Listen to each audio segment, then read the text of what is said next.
Tehát a bordásfal melletti gyakorlatokat azzal kell kezdeni, hogy ha a kocsiját lehetőség szerint itt vegyék fel, hogy már itt is tudjanak felállni, tehát valahol kapaszkodni tudjanak. A kezdők esetében, hogyha szemben állnak a bordásfal, az a legbiztosabb, de állhatnak oldalt, vagy esetleg háttal is, lényeg az, hogy bármelyik pillanatban oda tudjanak kapni. A leggyakoribb hiba az, hogy a hátsó kerékre kerül a testsúly, és ezért hátraesnek.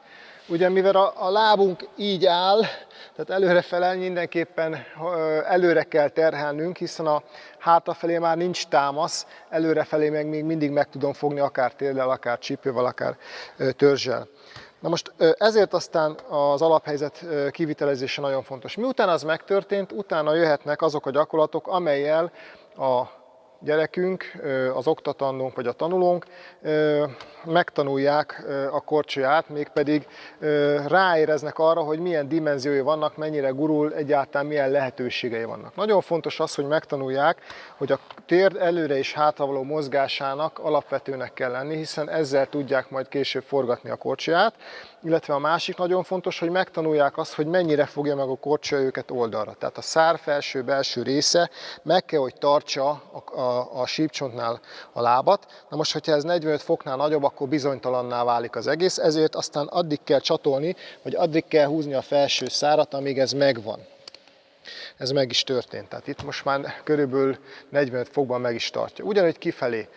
Ugye, ezt ellenőriznünk kell, mégpedig ugye lehet játékosan ugye O-lábat kialakítani, vagy esetleg X-lábat kialakítani, és ebben rugózni kell tudni. A lényeg az, hogy megérezze, hogy a cipő oldalra megfogja a lábát. Hogyha ezek megtörténtek, akkor kezdhetjük el a különböző súlypont áthelyezési gyakorlatokat, hiszen a térd mobilitása mellett a másik alapvető tényező a korcsolyának az a súlypont áthelyezése. Mégpedig az lenne a lényeg, hogy úgy tanuljon meg a gyerekünk korcsolyázni, hogy egy lábon stabilan tudjon állni. Ha az megtörténik, utána különböző trükköket, feladatokat már lehet neki adni.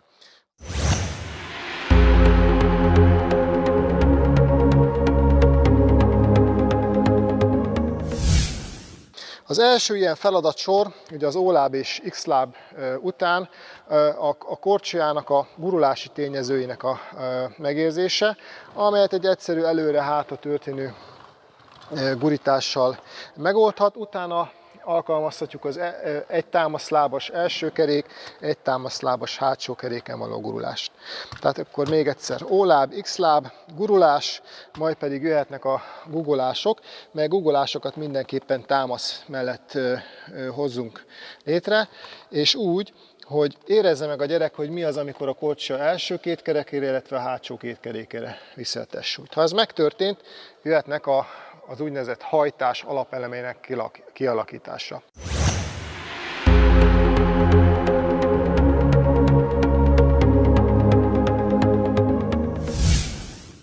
Az első ilyen feladat az úgynevezett halacskázás, ami a következőképpen néz ki. Kérjük meg a gyereket, hogy hát lehet ugye természetesen szembe a bordásfal, talán úgy a legkényelmesebb nekik, hogy alakítsanak ki háztetőt vagy A betűt a lábokkal, és billentsék a külső érre a korcsolyát, és a farizommal, illetve a hajlítóval, valamint a térdekkel próbálják ezt a A betűt növelni, oda és vissza. Ez az első feladat. Ugyanezt próbálják meg V betűbe is, tehát oda és vissza. Ha az megtörtént, utána próbáltassuk ki a gyerekkel, hogy a két középső kerék között, mint tengely között, próbálja meg elforgatni a korcsolyáját. Ez nagy valószínűséggel menni is fog neki, de ezt már csak behajlított térd mellett fogja tudni létrehozni.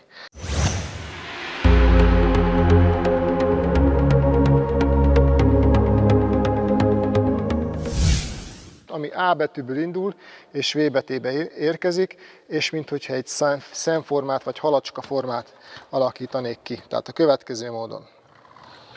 Mindez támasz mellett, ha egy mód van rá. Ha ez is megtörtént, utána jöhet a félhalacskázás, amely már a támasz átterhelés próbálja megtanítani a gyereknek. Itt az a lényeg, hogy a támaszlábamon, tehát adott esetben kiválasztom mondjuk a bal lábamat, van a testsúlyom 70%, a másik ugye kifelé, A betűbe fordul, tehát a sarok kifele, illetve utána forgatom és húzom vissza V betűbe a másik lábamat. Ez úgynevezett félhalacskázás, és következőképpen néz ki. Ha ezeket megérezte a gyerek, lehet vagy társal, vagy kis lendületszerzés mellett a bordásfaltól való ellökéssel végrehajtani a gyakorlatokat. Mutatom, hogy miről lenne szó, tehát kis lendületszerzés mellett ellököm és halacskázom.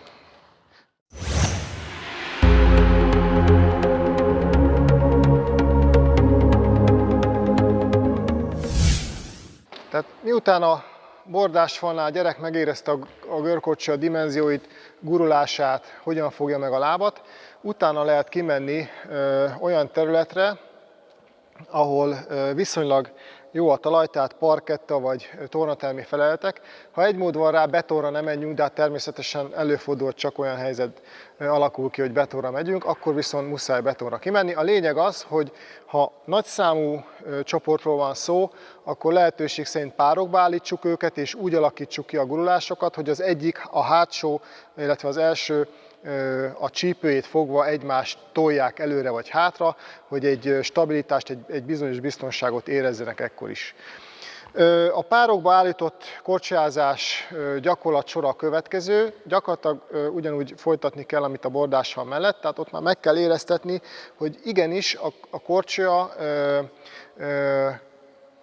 a kerekek külső, illetve belső élén is gurul, ami majd későbbiekben a hajtásnál lesz fontos. Tehát mit jelent az, hogy ezt megérezni?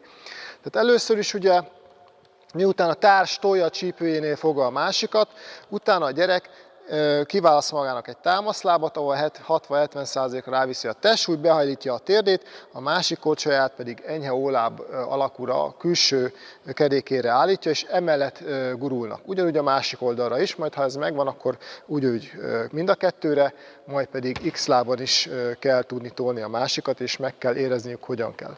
Ha ez is megtörtént, tehát ha megérezték, mi az, hogy külső és belső kerékér, történhet a különböző testsúly föl és lefele vitel, amelynek az lenne a lényege, megint csak ugyanúgy, mint a bordásfalnál, hogy megérezzék azt, hogy mi az, hogy középre helyezni a testsúlyt, mi az, hogy az első két kerékre helyezni a testsúlyt, vagy mi az, hogy a hátsó kerékre helyezni a testsúlyt. Ez különböző gyakorlatokkal jobbra-balra, talajérintgetéssel, illetve labdagurítással is lehet.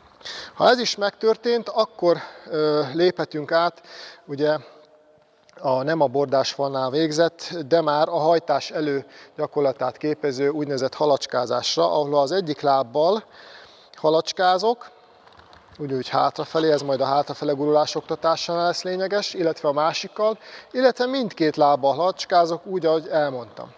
Most a halacskánál egy magasabb szintre lépve már oda kell figyelni arra is, hogy amikor befele húzom, akkor a belső, amikor kifele nyomom, akkor a külső érre állítom a kereket. Ez fontos lesz későbbiekben a hajtásnál.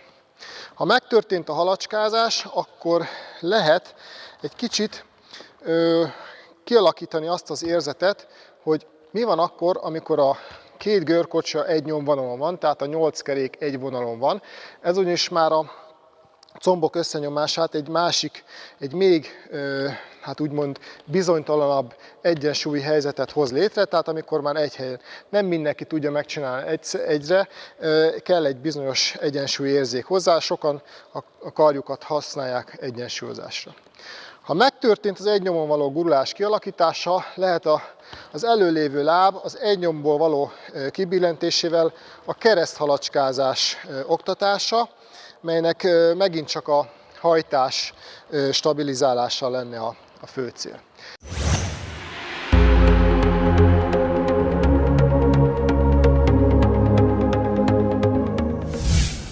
De nézzük, mi is az a hajtás, egyáltalán hogyan történik, vagy hogyan kell normálisan végrehajtani.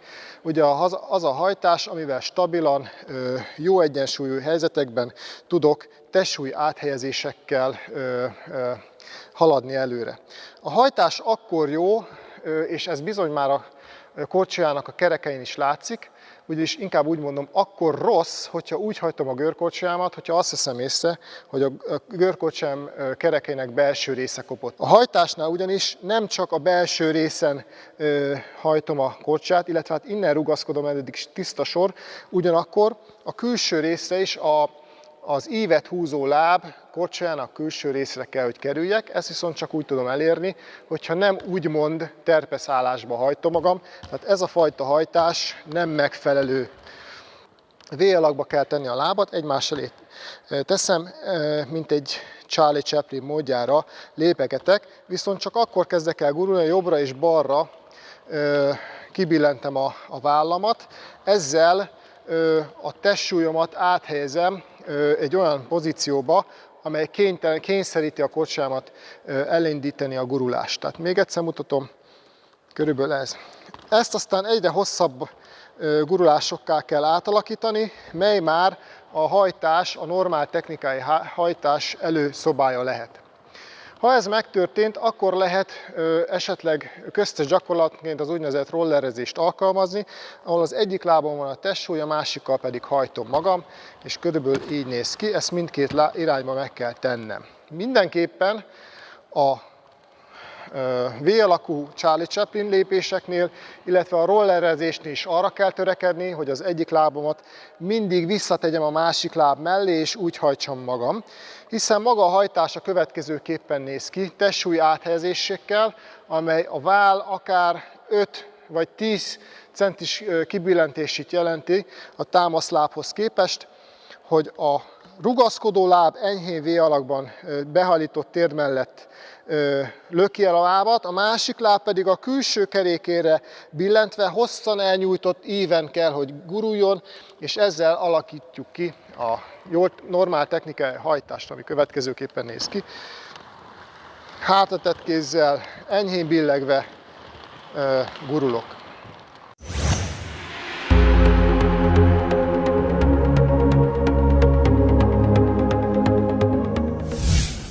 Az első, egyik legkönnyebb fékezési forma az úgynevezett Hoeke fékezés, amely úgy néz ki, hogy enyhe V-alakban, kifele feszített lábak mellett kis sebességgel lassítom és állítom meg magam. Tehát még egyszer mutatom, Hoeke fékezés, V-alakban, kifele feszített lábaknál állítok meg.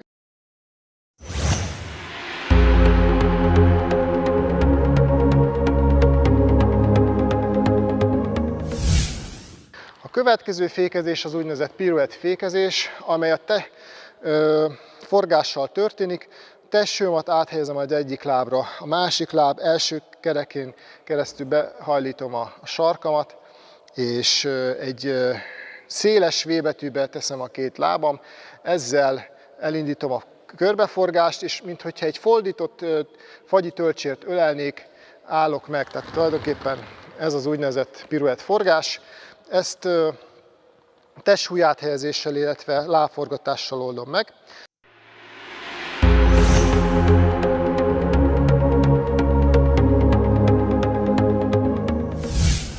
A harmadik fékezési forma a T vagy V fékezés, melynél ugye az egyik lábamat előre viszem, ráviszem a testsúlyomat, és a bizonyos mértékű testsúly áthelyezés után a hátul lévő lábamat V alakú formába enyhén és egyre fokozottabban rányom a talajra, ezáltal áll meg a görkorcsolya.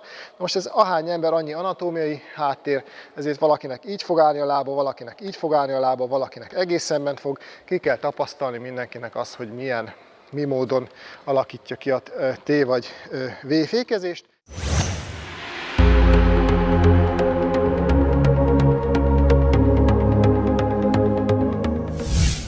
A tárgyaknak való nekigurulás, ami következőképpen néz ki.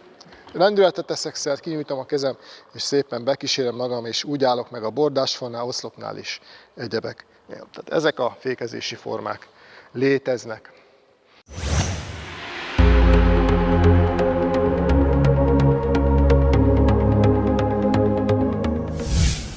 Mely olyan irányváltoztatás, mely közben hajtás történik, tehát lendületre tudok szert tenni a fordulás közben.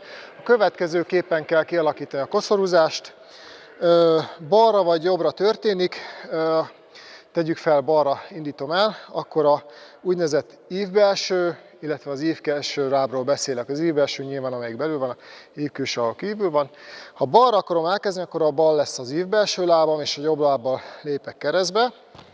Ezt folyamatosan csinálom, majd pedig a két lábamat fokozatosan fordítom, és a vállamat pedig enyhén, nagyon óvatosan, nem kell túlzásba vinni, befelé billentem, ezáltal sebességre teszek szert. Tehát következő berogyasztott térd, lépegetek, elforgatom a lábaimat, vállamat billentem, és tulajdonképpen kialakul a koszorúzás, amelyet a váll benyomásával tudok növelni.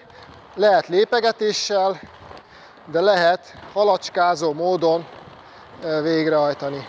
Attól függően, hogy melyiket csinálom, attól függően módosíthatom a koszorúzás gyorsaságát.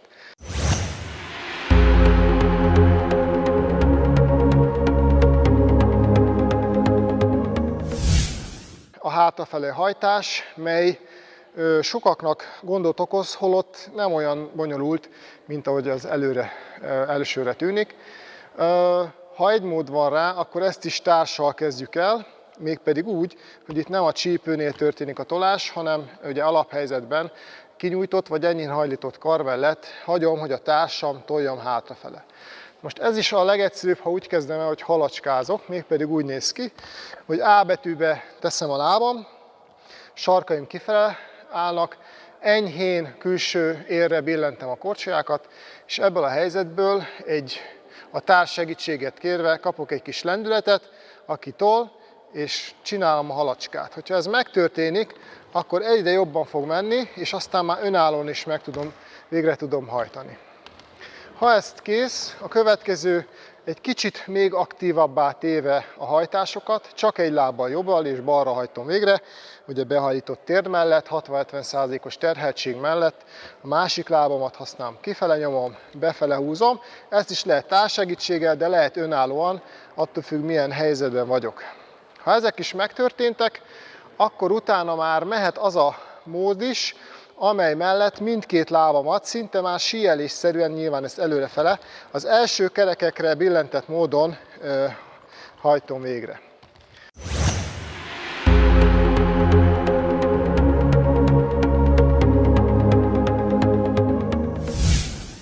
Ha nincs társ segítsége, akkor a hátrafele gurulást úgy kell végrehajtanom, vagy hajtatnom, hogy az előrefele gurulásból lendületet szerzek, megfordulok, és a megszerzett lendületet használom hátrafele gurulásnál. Ezt egy félig végrehajtott piruettfékezésből tudom megoldani a következő módon. Lendületre teszek szert, egyik lábamat előre nyomom, másik lábamat első keréken fölbillentem, beforgatom a sarkamat, a másik lábam megint előső keréken bebillentem, és ebből a helyzetben gurulok tovább. Tehát egy félig végrehajtott piruettfékezéssel tartom meg a lendületemet, és már is megvan, amiből tudok építkezni. Ez az egyik módszer. A másik módszer az előre gurulásból, hátrafelé gurulásból lendület megtartásra az egyszerű szökkenés. Tehát fogom, fölszökkenek és megfordulok. Ezt lehet gyakorolni negyedfordulatokkal, ami nagyon egyszerű, szinte a legkezdők is teljesen végre tudják hajtani. És aztán pedig a harmadik módszer, az pedig nem is kell fölugrani hozzá, hanem csak egyszerűen lábújhelyre állok, a két első keréken megforgatom a korcsolyát, és úgy érkezek meg. Nyilván 180 fokos fordulatban ez így néz ki, és már is megvan a hajtás, amivel tudom folytatni a hátrafele menet oktatását.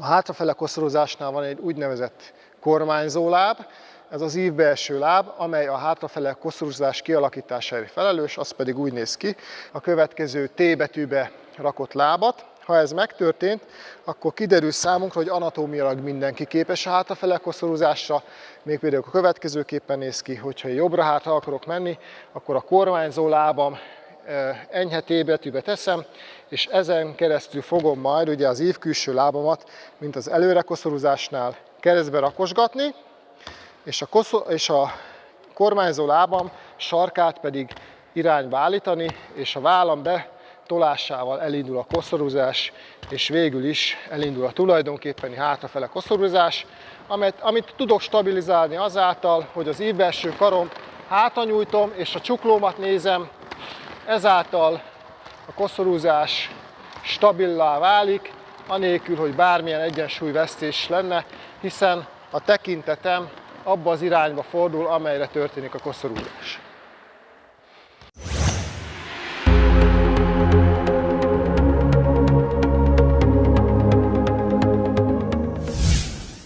Nagyon röviden ennyi, ami a görkocsázás kialakítását és a legfőbb elemeit összefoglalja. A hallgatóknak ezekből a technikai elemekből lehet összeállítani egy olyan idézőjelbe vett kűrt, amelyet bemutatva föl tudjuk mérni, hogy milyen korcsolyázási technikai jellegzetességekkel bírnak, amelyet le tudunk osztályozni. Még egyszer hangsúlyoznám, a görkorcsolyázás oktatása ebben az esetben nem azzal a céllal történik, hogy a tanulók megtanuljanak, tehát a későbbi tanárok megtanuljanak görkorcsolyát oktatni, illetve megtanuljanak görkorcsolyázni, hanem sokkal inkább az, hogy megtanulják, hogyan kell oktatni. Természetesen ehhez nekik is meg kell tanulni görkorcsolyázni.